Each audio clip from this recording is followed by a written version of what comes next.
Il m'a fallu du temps pour mettre la main sur ces dossiers. Je me souviens avoir dit « Ces types sont vraiment horribles, ce qu'ils font est affreux ». En réaction, on m'a tapoté sur la tête et on m'a dit « Stan, c'est bien gentil de penser ça, mais tu es un peu parano ». On ne me prenait pas au sérieux. Mais quand l'information a été divulguée, pour reprendre leurs propres mots, les gens étaient choqués et ne pouvaient plus nier.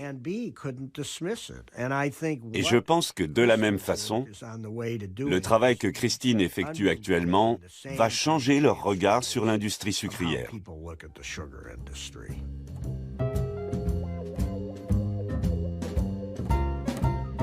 2 weeks ago, a nutrition expert told Congress the breakfast cereals widely advertised on television and elsewhere were often full of calories and not much else. Can't get enough of that Sugar Crisp, Sugar Crisp. Sugar Crisp. Sugar Crisp is tumbled through sugar and honey and comes up tasting like 101 sweet buns. I can't get enough of that Sugar Crisp, Sugar Crisp. Well, today, the cereal industry responded with its experts. One was Dr. Frederick Stare, chairman of Harvard University's nutrition department.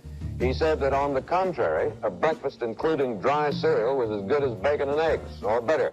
Popeye's spinach does not begin to compare with the overall worth of breakfast cereal with milk, any cereal.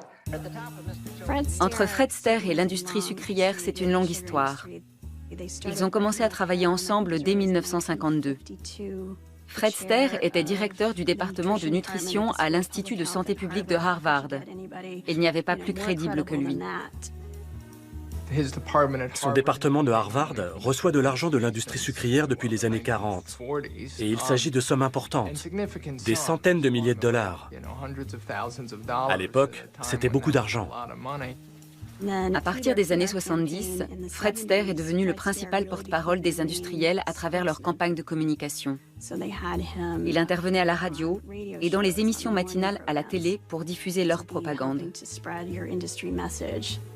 In general, agree that there are very serious problems with the American diet. Oh, I disagree with that. The only trouble with the American diet is you eat too damn much, that's all. I mean, if you wouldn't eat so much and have a little less fat, you'd be in much better shape.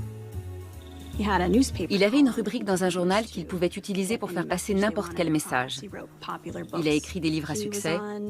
Il était membre du comité de nutrition de l'American Heart Association. Fred Stare a fortement influencé nos connaissances concernant l'alimentation et les effets du sucre sur la santé. Now, as you know, there are reports citing possible links between sugar and heart disease, diabetes, obesity, tooth decay, hypertension. Yes. Now, sugar alone, I know, is not responsible for any of these diseases, but certainly the risks associated with a high consumption of sugar are demonstrably large. I'd have to disagree. The risks associated with a high consumption of calories are demonstrably large, but not with sugar. L'une des premières commandes de l'industrie sucrière pour sa campagne de communication fut un argumentaire destiné à la rédaction d'un document intitulé « Le sucre dans l'alimentation de l'homme ». Ils ont fait appel à Fred Stare qui a rassemblé un groupe de chercheurs acquis à l'idée que les graisses et le cholestérol sont les principaux problèmes.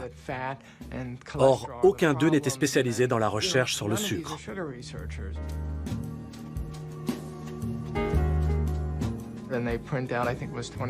Ils en ont fait imprimer 25 000 exemplaires, qu'ils ont distribués un peu partout.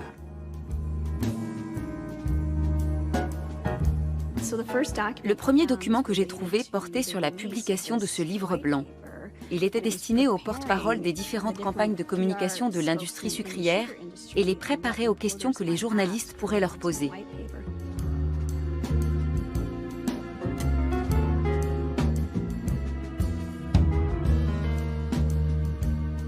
Ce livre avait été financé par une subvention sans restriction. En consultant les dossiers de l'industrie du tabac, et parce que Fred Stare avait aussi des liens avec cette filière, on sait ce qu'une telle subvention signifiait pour son département de Harvard.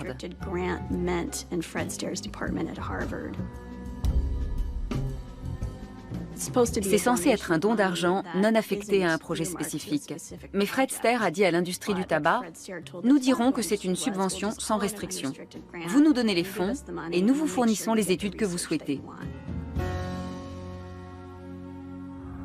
Doctor, let me play devil's advocate. Sure, and play anything you want. You've been accused any number of times of being an apologist for the sugar industry. Right, I know. One of the things that those who oppose to your viewpoints point to, they say, well, you wanted money for the school, and therefore you became a spokesman for the sugar interests. No, I of the became a cereal company. spokesman for what I consider to be the motto of Harvard University, which is Veritas, which for those of the camera crew who may not have had Latin means truth.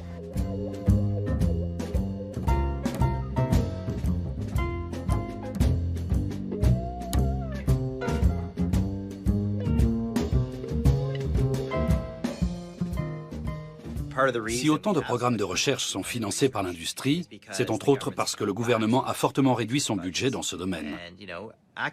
Les gens ont tendance à croire que les scientifiques ne sont pas impartiaux, mais ils veulent avant tout faire de la recherche. Et s'ils n'obtiennent pas de l'État l'argent dont ils ont besoin pour mener à bien leurs travaux en laboratoire ou à l'hôpital, ils vont le chercher ailleurs.